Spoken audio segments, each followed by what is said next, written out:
நடிகைகளின் ஊதியம் மற்றும் பாலியல் புகார்கள் குறித்து விசாரிப்பதற்காக மத்திய அரசு தீர்ப்பாயம் அமைக்க வேண்டும் என நடிகை ரஞ்சனி வலியுறுத்தியுள்ளார். புதிய தலைமுறைக்கு பேட்டியளித்த அவர் இவ்வாறு கூறினார்.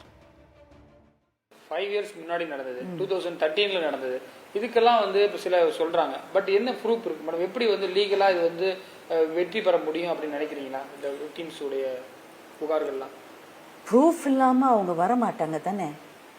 அவங்கள நம்ம அப்ரிஷியேட் பண்ணோம். அவங்கள ஒன்றும் விக்டமைஸ் ஆகக்கூடாது. ஒன்றும் அவங்கள ஸ்க்ரூட்டனைஸ். எதுக்கு நீங்க ஸ்க்ரூட்டனைஸ் பண்றீங்க? அவங்க இவ்வளவு தைரியமா கேமரா முன்னில் ஈவன் ஃபேஸ் கூட அவங்க இது பண்ணல. டைரக்ட்லி கேமரா ஃபேஸ் பண்ணி இவர் இது மாதிரி பண்ணியிருக்கிறாங்கன்னு சொல்லியிருக்கிறாங்க. எவ்வளோ தைரியம்! எத்தனை பேருக்கு அந்த தைரியம் இருக்கும்? எனக்கு கூட அந்த தைரியம் இல்லை. ஸோ அதை நம்ம அப்ரிஷியேட் பண்ணோம். அண்ட் ஒரு லேடி கேமரா முன்ன எஸ்பெஷலி பப்ளிக்ல இப்படி சொல்றாங்கனாக்கா அவங்க ஒரு லேடியும் என்ன டிக்னிட்டி குறைக்க மாட்டாங்க. இப்போ அதில் சில விக்டிம்ஸ் மேரிட், அவங்க ஃபேமிலி எல்லாம் இருக்கு, அவங்க பிள்ளைங்கள்லாம் இருக்குது. அதெல்லாம் வச்சுட்டு அவங்க செய்வாங்களா அந்த மாதிரி? ஸோ அதனால நம்மளும் கொஞ்சம் சென்சிட்டிவா இந்த மாதிரி மேட்டர் கொஞ்சம் என்ன சொல்றது, அவங்களுக்கு கொஞ்சம் சப்போர்ட்டிவா இருக்கணும். சொல்றாரு மேடம், உப்மா கம்பெனிங்க, சின்ன சின்ன கம்பெனிங்க தான் இந்த மாதிரி கதை சொல்றேன்னு சொல்லிட்டு நடிகைகளை கூப்பிட வேண்டியது, பேச வேண்டியது, ப்ரொடியூசருக்கு மிஸ்யூஸ் பண்றது, இந்த மாதிரியான விஷயங்கள் அங்கதான் ஸ்டார்ட் ஆகுதுன்றாரு. அதுல நீங்க உடன்படுறீங்க அந்த கருத்துல? அது கரெக்ட். அது ஒன்று இருக்குது, அது இல்லையே நான் சொல்லல, அது இருக்குது டெஃபினெட்லி. பட் நான் என்ன சொல்றேன்னாக்கா, நம்மளோட சினிமா ரொம்ப க்ளோஸா இருக்கிறதுனால இந்த மாதிரி ட்ரைபியூனல் வந்தால் சரியா இருக்கும். நடிகர் சங்கமோ இந்த மாதிரி சங்கத்தில் போய் சொன்னாக்கா இது வெளியில ஸ்ப்ரெட் ஆயிடும். அப்போ நமக்கு ஆப்பர்ச்சுனிட்டி கிடைக்காது.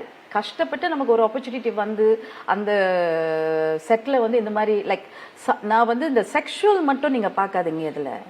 இதுல சேலரி, கான்ட்ராக்டு, அப்புறம் நம்மளோட basic amenities like toilet, dressing room, சிலப்போ ஃபுட்டு.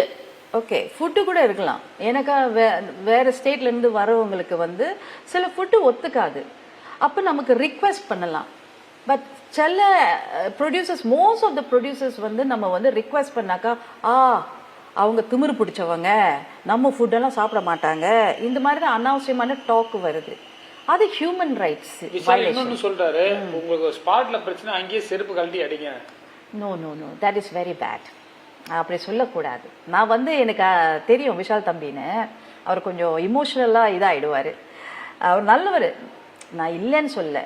பட் அந்த மாதிரி செய்ய முடியாது. எனக்கா அப்படி செஞ்சாக்கா ஒன்று அது என்டையர் இண்டஸ்ட்ரிக்கு தெரிய வரும். அப்புறம் உங்கள் சான்ஸு அங்கேயே கட் ஆகிடும். ஒன்று.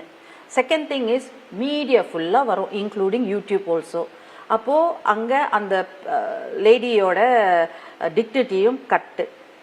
மூணாவது நம்ம லா பிரகாரம் யாரும் லா கையில் எடுக்கக்கூடாது. அதுக்கு தான் போலீஸ் இருக்கிறாங்க.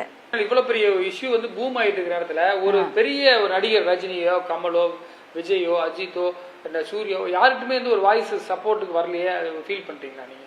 இனிமே வரும் நான் நினைக்கிறேன். நீங்க ஏதோ ரெக்வஸ்ட் வைக்கிறீங்களா அந்த இன்டர்வியூ மூலமா? எஸ், அவங்க இனிமே நான் ரொம்ப அப்ரிஷியேட் பண்றேன் விஷால் சொன்னதுல. ஸோ அந்த மாதிரி விஷால் மாதிரி எல்லாரும் ஸ்ட்ராங்கா சொல்லணும். எஸ்பெஷலி இப்போ நம்ம விஜய் தம்பி இப்போ பார்ட்டி தொடங்கி இருக்கிறாருல, அவருக்கு வாய்ஸ் இருக்குது.